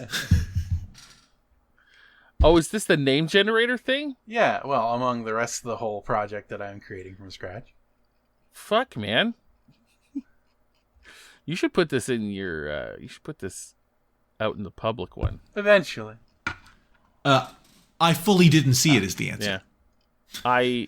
I did see it, and I was like, ooh, I'm going to look at that when I have time. Whenever I see a play button, I'm like, okay, I'm going to need time for that. But, you know, I ADHD. But yeah. Yeah. That's what you get. That's what you get. This looks awesome. Sorry you guys can't see it. And won't for a while, most likely. Oh my god, look at those guys. Yeah, clearly my Discord notifications are more fucked than I thought they were, because this is all news to me. I saw these, and I'm in Matt's camp in that when I see a play button, I'm like, okay, I need to set aside time for this. I was like out all day today, so I'm like, yeah, I need to revisit. There. Yeah, there we go. I gave you some hearts. I'm gonna add a heart to each of these. I ignored fucking Julia's thumbprint cookie charm too. Oh, Fuck yeah, that shit. Yeah, that's what I intended. like you sent it like mere minutes before we were supposed to record, so I thought we were going to just like mention it when we got recording. But yeah, that's what I was like out today getting, and because it's downtown, that means it's basically my whole day, where I go out and pick the thing Did up. you? So you custom ordered that. Yeah, so what I did was I got some polymer clay and I actually like sculpted this exact thing that I wanted, and then sent also some like reference photos of like thumbprint cookies, and then from that, this Edie, her CAD artist, like made up a CAD model based on my little polymer clay model, and then made a mold, and they poured the 10 karat gold in the mold, and then they polished it up and set the garnet in there as the raspberry jam, and I'm very, very pleased with it. That's fantastic. That's cool as hell. Yeah, I've been playing it with it the entire time we've been on, just like my precious kind of thing, just letting it catch the light and stuff. Yeah, that's really cool. Steel. I hope to have it on screen right now while we're talking about it. Yeah, please do. Like it's like this. I mean, I've never designed anything custom like this or anything, but it's like kind of meaningful to me. This whole Crimson Diamond journey. Considering how it. Like the margins of the photo go all the way to the edges of your hands. I can't really tell size. It looks pretty teensy. It's pretty small. Like what can I say it's the size of? What is the closest denomination of Canadian coin? Well, definitely dime, but it's Yeah. definitely smaller than a dime. Hold on, Okay. I'm gonna. Is it larger than the end of a pencil? It's larger than the end of a pencil, but I'm going to actually just get my ruler out here. Get your my tape measure out?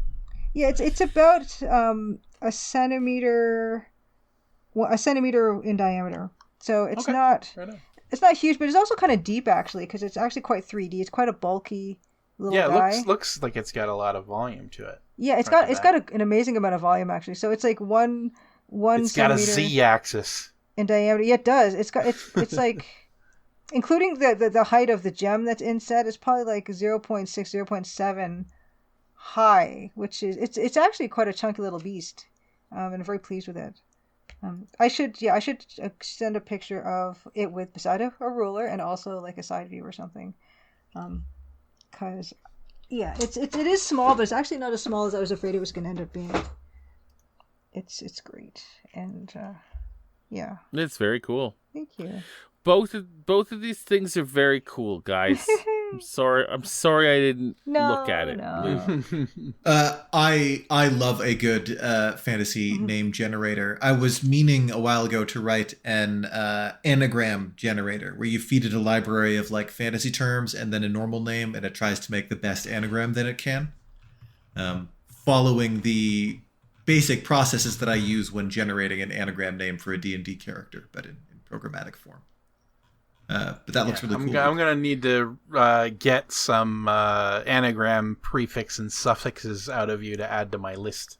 I've got 96 rows so far, and because I didn't split them into 2 data tables, I need to keep the numbers the same. But yeah, the more I have, the more possible combinations you can get. Although there is something that is charming about getting the name Eve Steel of the Dark Coast.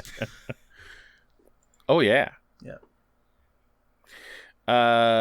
Yeah, and maybe you PCs will get to see it one day. Well, hopefully, if I have the energy to continue working on it. So we actually have one answer for Glory. Oh, wow.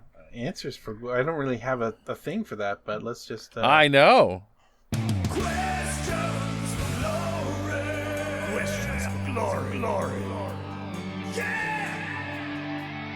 because we always like to get 1 or 2 of those out during a mailbag episode. Of course. That freaking it hypes me up every time. Spivey on the Discord. Spivey Lou said the NPCs asked for ships on the weekend's episode. And I am a one-woman armada where ships are concerned. So I'm going to try to get the ball rolling here because I always love hearing what the PCs have to say. I always ship the hero of Shapir and Zaisha. Mm-hmm. But more casual, less marriage and babies. So I was a little surprised, honestly, that in Quest for Glory 5, Zaisha was not one of the options. That they chose to make Nawar from the harem, who is like somebody that spoke maybe 2 lines and wasn't like particularly important aside from like protecting you if you were a thief.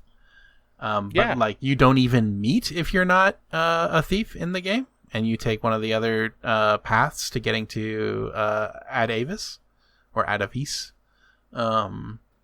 So that seemed odd to me, but like that like Zaisha never reappeared in Quest for Glory 5, but it is what it is. Who's Zaisha? I agree with that though. So Zaisha was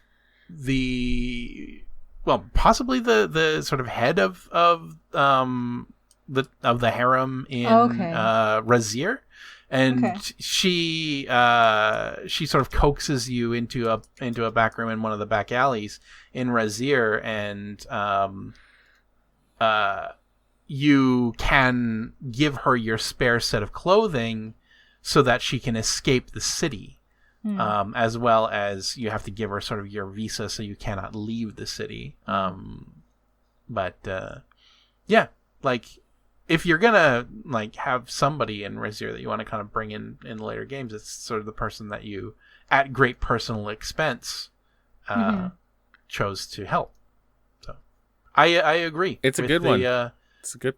Yeah, I agree with the ship. Although, that or like Dinerzad, the money changer in Shapir. Oh yeah. Yeah, she was wild. Yeah, we missed a lot of opportunity to interact more with Dinarzad because we fucked up and didn't come and visit her on the night that she was supposed to give us our thieves quest, or sort of our break-in target. So yeah, we missed a whole lot of thief content in Quest for Glory 2. It's the best. By mistake.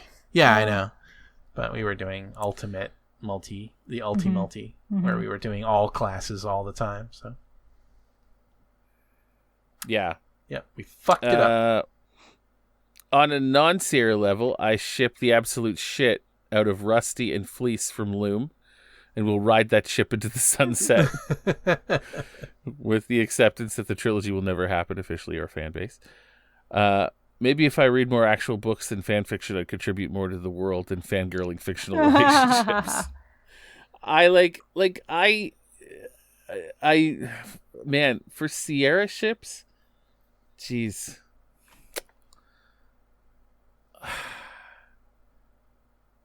I don't know. Mm-hmm. You know, I think that maybe Sunny Bones. Burns! Like, I know you want to marry the hooker with the heart of gold, right? Yeah, Sonny and But- Marie. Yeah. But I don't know. Only Laura will truly understand the life of a cop, right? So you ship Sonny and Laura? Maybe. Hmm. Or A polycule You know. of Sonny, Keith, and Laura? Sonny, Keith, and Laura. Now that's something I could get behind. You guys have any ships? Yeah, I am thinking about this. I think it might likewise be an instinct that is Yeah, I alien have to me. agree with you on this one, Alex. I don't think of it regularly either, but I had to like right now I'm like, who has had a good relationship in or who would I've liked to see together? You know. I'm trying to decide whether I want to say this. These are always the best ones. Please. These are the best by ones. all means. Yeah. I've never heard anyone tell me about their relationship and thought, and I think that if I knew two people who were both single and I knew in my heart that they were perfect for one another, I wouldn't introduce them. Why is that? I I think it's just leave me out of it, right? Mind your own business. You're never going to like connect I don't, if you don't do this, Alex. You're just going to deny them that happiness? and then sleep like a baby afterwards. Yes. Oh my goodness. Oh my goodness. I can't imagine myself introducing two friends because I thought that they might get along. Wow. I have never set anyone So, up except by request. Yeah. I think if someone asked if I knew anyone single and I did, I would Oh lie my and God. pretend that I didn't. I feel pretty confident that I would do that. And so that's real people in real life. So when it comes to fictional characters, it's a whole other tier where I just kind of Do never you We just should not want to feel deny responsible people for like romance. emotional fallout or what? You know, it's a good question. I'd have to sort of break that down psychologically. But I think it's mostly just that, like, again, anytime I hear anyone talking about their relationships, I'm always like, "Ooh, tell me less." Okay. And so, like, if I did introduce two people, that would just mean, Yeah. like, having to hear about that. Like, if I don't introduce them, I never have to give a toast at their wedding about how I introduced them. Yeah, I've done that. I've introduced people. There we go. And they're together. They have kids to this day. Well done. Or a kid, I guess. There we go. What wild, it happens. I don't know. I guess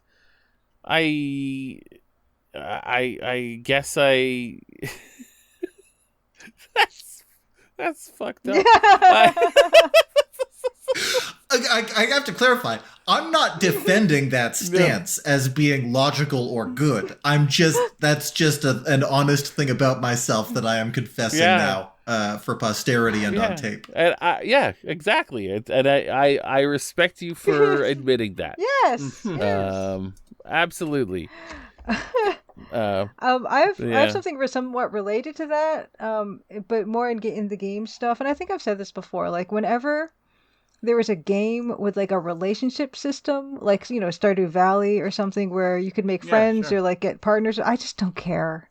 I'm so not interested in like those mechanics in any game. It does not interest me. I actively avoid it. And I don't know exactly why either, but it's been just something that doesn't appeal ever. Interesting. I find those things have to be formulated very well for me to take an interest in them. It's done very badly in most games. It's true. Like most relationships very much seem like it's a transactional, I'm doing this to gain some kind of random benefit, or like it feels stilted in most video games. But yeah, I've been watching reviews for Avowed, and there's a lot of people that call out the fact that you can't romance any of your companions in that game. Which is, kind of strange to me, but I know the plot of the game fairly, thoroughly. But yeah, it's like, I don't think actually Obsidian does romances in their games. Nice. Yeah. Yeah, because it would never occur to me to even complain. Did some in New Vegas. I guess you could romance, like Boone, Cass, or Ganon, I guess, right? Well, the only Obsidian game... Well, I don't know. They didn't do Fallout 1 and 2, though. So I don't think I've actually... The only Obsidian game I think I've played is Pentiment, and the only relationship... They were Black Isle, so technically they did make Fallout 2, but... Okay. Yeah, or at least many people from them. Like Fergus, the CEO, was like the head of Black Isle, for example. Okay. So technically no, but it's kind of technically yes. Okay, so I did play Fallout 2. But yeah, I mean, Pentiment is like totally an Obsidian game. I mean, it's, small game and stuff, but like there is no relation. Well, there is kind of a relationship, but it's like has nothing to do with the actual story, and it just seems like it's not a satisfying relationship anyway. So I'm like, this is working for me. Like, I would never think of Andreas and Sister Illuminata or whatever. No, Andreas and just like his wife that he has that he just doesn't want to be around. Oh, like that isn't even in the game. Yeah, that's literally their only like real relation. So like that kind of relationship, and I'm like, yeah, that works. But it would never occur to me to complain that that system doesn't exist in the game. I just think it's a relief when it's not there. You just don't want to interact with that, even on a digital level. Yeah. I don't mind romance options, and when I'm playing a game, I will usually pursue them, but with the sort of cold and logical approach that I get everything else for my character, right? Like, if I'm playing Skyrim, I will get my character a spouse in the same way that I get them a full set of dragon armor that I'm not going to wear. Just the general pursuit of this person that I have created ought to have everything, and that includes, whatever passes for, polygon romance. Wow. Yeah. Yeah. So whatever. I'm fine with romance in games. If it's good, I'll use it. If it's not, I won't. I like it. I say what I say about it, but I romanced characters in Mass Effect and Dragon Age back in the day. I sometimes have a lot of fun with it. Last time I played Skyrim, I romanced Mule the Lioness because she came with a free cuck. Because her little toady that follows her around moves into your house with her. And so there's just like a guy who's just the full-time house cuck who just... I have a viscerally negative reaction to that word, but yeah, right on. Well, I was just curious if he would disappear, or like, did he have a home anywhere? Like, what would happen? And so I just married Mule the Lioness to find that out. And he just moves into your house with you. He's always around, eating your food. He sleeps in one of the spare beds. It's great. It's hilarious. That's insane. Is he employed by her? Like, what is their relationship? He's like LeFou to her Gaston. Oh, God. Okay. But he's also like really clearly in love with her. But it was a horrible situation because Mule the Lioness, her whole plot is being super anti-Thieves Guild, and I was the head of the Thieves Guild and never told her. Yeah. So I just bought this house that she moved into with her little friend, and they're always talking about how they're going to stop the Thieves Guild, and then I go off to do Thieves Guild quests. Okay, that's kind of great. So I guess then, Julia, you've never played a dating simulator. No. Do we need to work No. a dating sim? Do we need to do No. Tokimeki Memorial on the channel? Oh my god.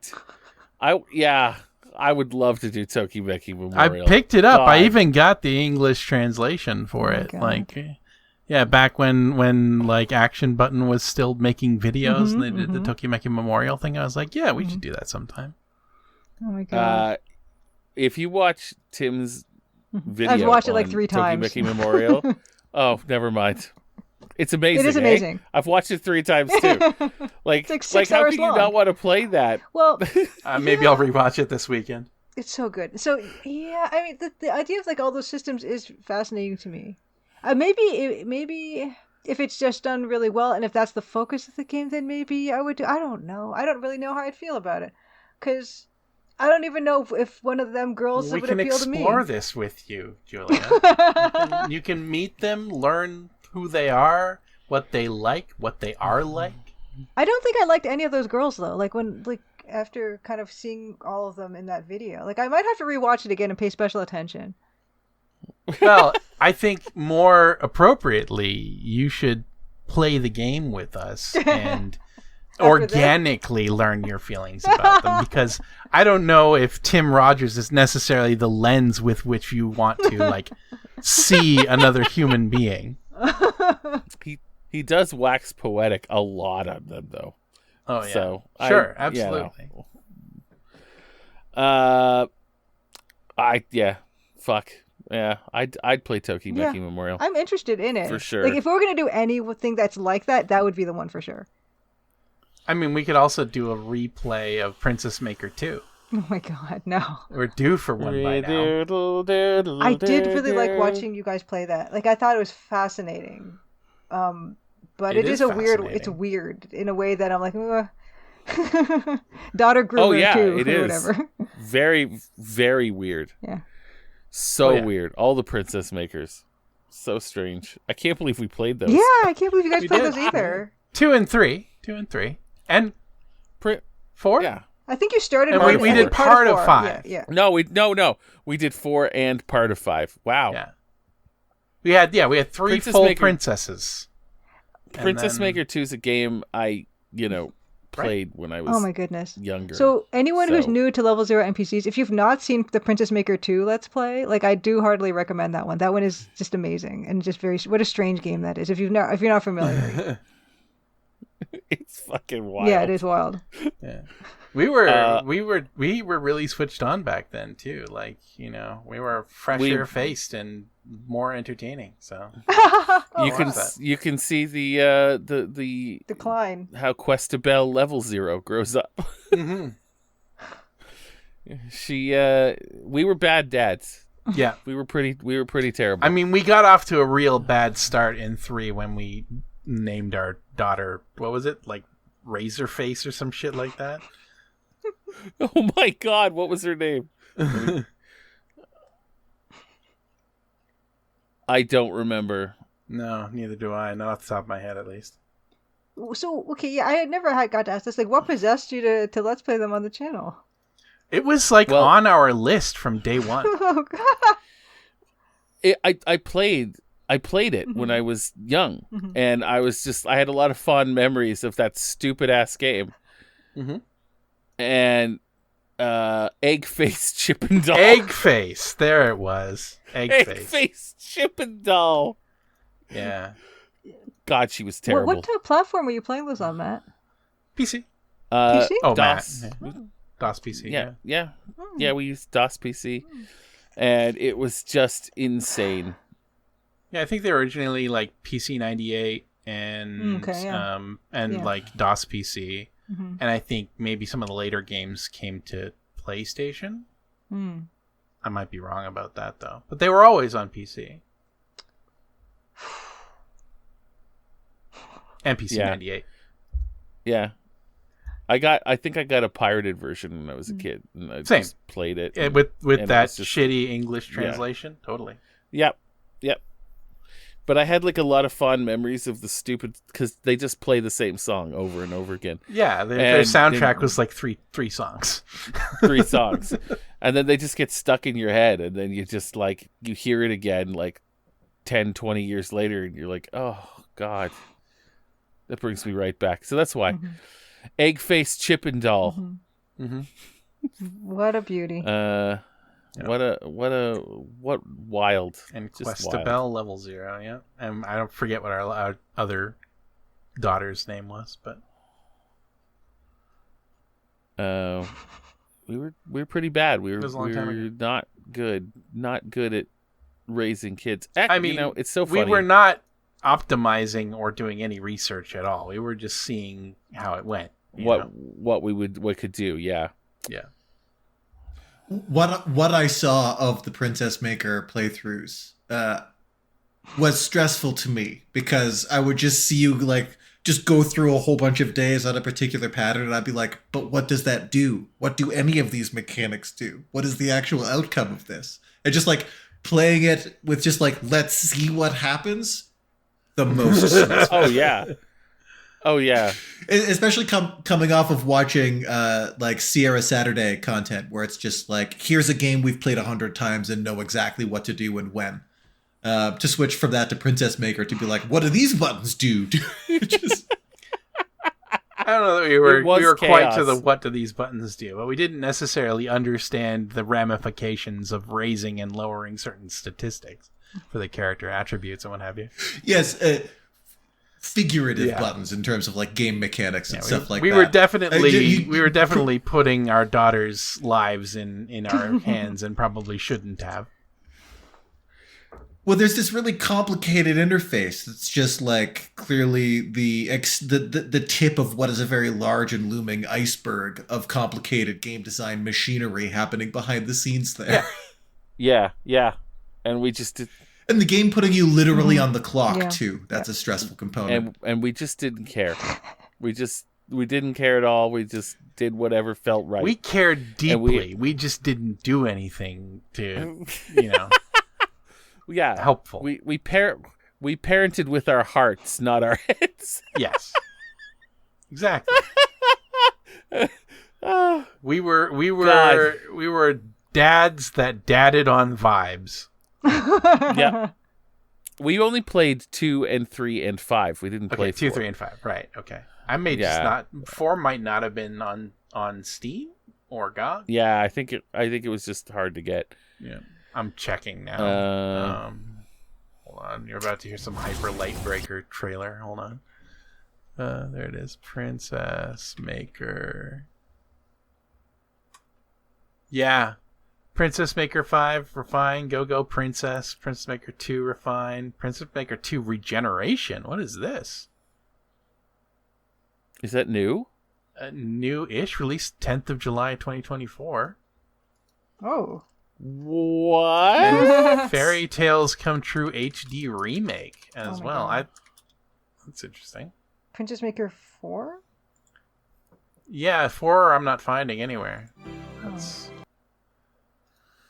only 105 reviews and 57%. So, I wonder if I'd be able to sit through a playthrough of to participate rather in a playthrough of Princess Maker without looking up what anything does. That would be hard mode. I mean, the thing about Princess just Maker as like is an- even if you know what things do, it can be hard to play well. Yeah. You know? Like, Because there's this, you have to get like an optimized build, like the right birthday and shit at the very start, the right blood type, why did and you then you unpause? have to get them in. Yeah, it's stressful. It's a stressful game. It would be an interesting exercise in just kind of acceptance. Yeah. Because occasionally I'll play a game where there are like characters and relationships that I like or are interesting. Like I really liked the companions in New Vegas, for instance. I thought that they were cool. I enjoyed doing all their quests and stuff like that. But like in Baldur's Gate 3, I thought all of the companions were kind of an ugly chore. Yeah.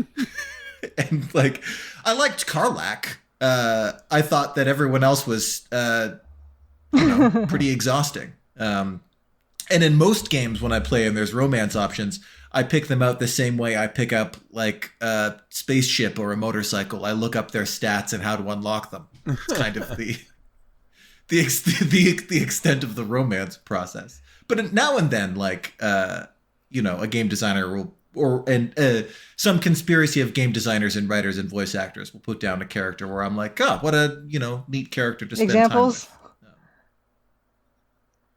Well, like in New Vegas, I genuinely liked the New Vegas companions. Veronica, the scribe for the Brotherhood of Steel, for instance. Voiced by Felicia she's Day. Only interested in the. Yeah, she's only interested in the player like platonically. But she has a really like sad quest where you help her leave the Brotherhood of Steel, and then a bunch of paladins kill a bunch of like sort of Red Cross people or followers of the apocalypse. People, just to sort of punish her for leaving, and it's a very sad story, and I sort of gave a shit about it. Yeah, but that's just a compelling companion, not necessarily a romance. She may have been. I think she might option. be romanceable if you're also a woman. Like she might be the gay romance in the game. Yeah, I think that was the case. Yeah.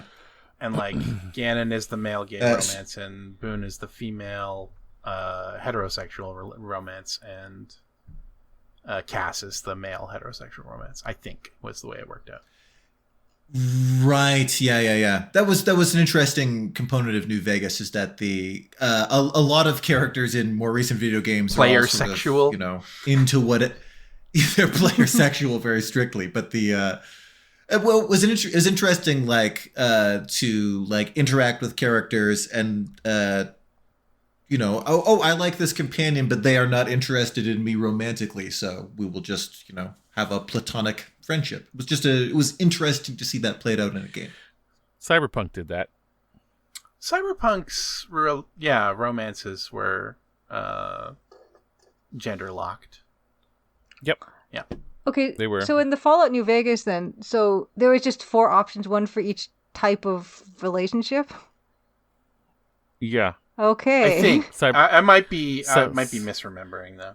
I Cyberpunk definitely did that. So yeah, you had your female straight, female gay, male straight, male gay. I'm reading a guide on romancing Veronica in Fallout New Vegas right here, and it doesn't say that one of the prerequisites is being a woman though. Oh. So There you go. There you go.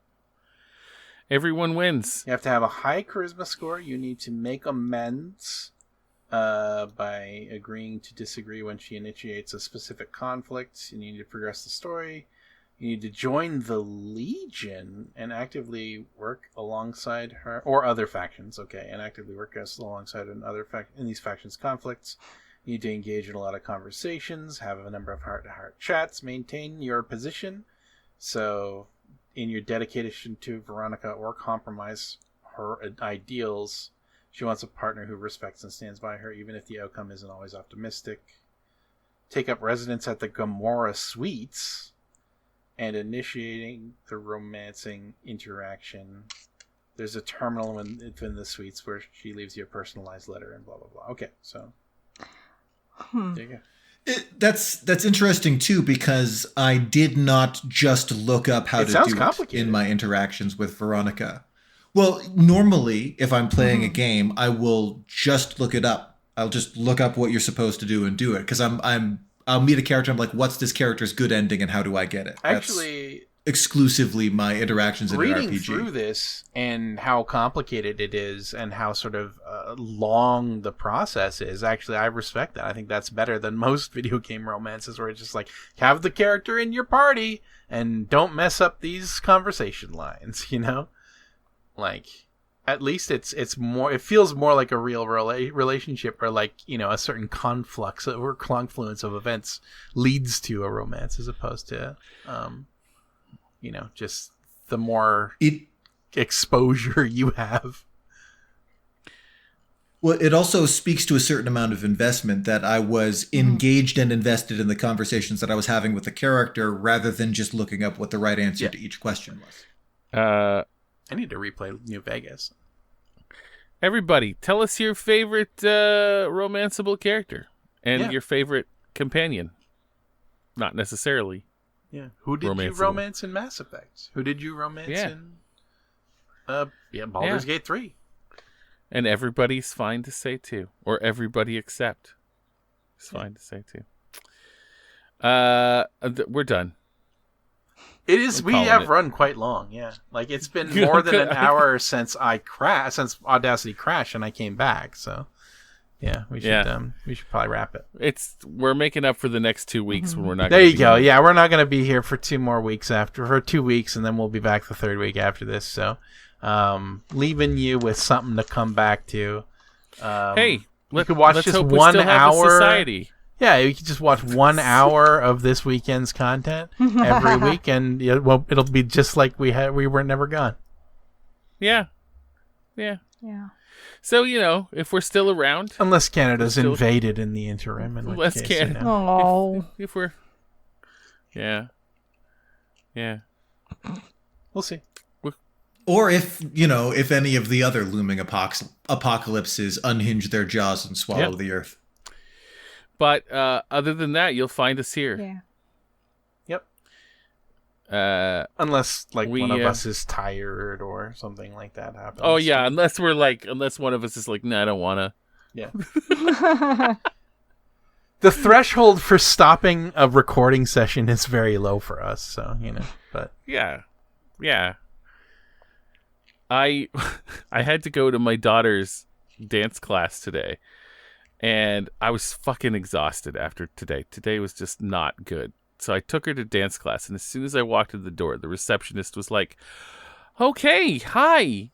Here's your waiver. And I'm like, what? What for? And she's like, it's Parent Participation Day. And I'm like, oh my God. It's like a sitcom. No. Please, God, no. That's what I was going inside my head. And she's looking up at me. She's like, I didn't know that was a thing. And I'm like, okay, sign me up. So exhausted, I went in and I did a dance class. And it was not great, guys. Not much of a dancer. I've got a lot of energy, just not a lot of coordination. I had a decent amount of coordination. But I'm not like flexible like the frickin' kids in there. I didn't know what the fuck I was doing. Anyway, it was very sweet of you to participate. Totally. Oh, thank you. You don't have to be a good dancer to be a good dad. Aww. No, that's very true. It's very true. But I was fucking exhausted when I got out. Like I didn't think I would make it. But we appreciate it, and I'm sure that your daughter appreciates it too. She did. She was like, she was cuddly all night. Aww. She loved it. So. She'll remember that for many years to come. Yeah. Don't sell yourself short either. Like, not every dad would participate in a dance class with their daughter. Like, that's true. I think every one of them probably should and would be missing out if they didn't. But not every dad would do that. I know. But I did it. It was good. It was fun. It was fine. It meant a lot to her. That's what's important. I'm funny. Kids like me. There you go. All right. That does sound comedically exhausting. I was done, and then I had that on top of it. So, but this made me feel better. Yeah. Glad to hear it. Good. That's why we do it. Yes, it really is. So, stick and stay, everyone. Yeah. Have a good one, everybody. Yeah. Stick and stay. Enjoy the intervening 3 weeks between now and the next time that we're going to have an episode for you. Mm-hmm. And take care of yourselves. Yeah. Yeah. If you guys, on your off time, could, rebel against the tyrannical government, that would go a long way with us. We really appreciate it. And we love you so much. stay safe. I know what that contradicts the other thing I said, but stay safe. Have a safe uprising. Find yourself a tomorrow. Yes, find yourself a tomorrow. Yeah. Yeah, and have yourself a future. Yeah. Oh my God. Have yourself so many futures. Have yourself multiple futures. So many that it's confusing. At least one, but hopefully it's a good one. Yeah. Bye, guys. Bye. Bye, everybody. And as always, don't talk to the cops. If it seems like we're getting radicalized more to the left, that's a lie. We've always been there. Then you haven't known us you haven't very really been well. paying attention. Yeah. But yeah, don't care. Love you guys. We only got political at the end. Oh my God. Bye, love you, bye. Peace out.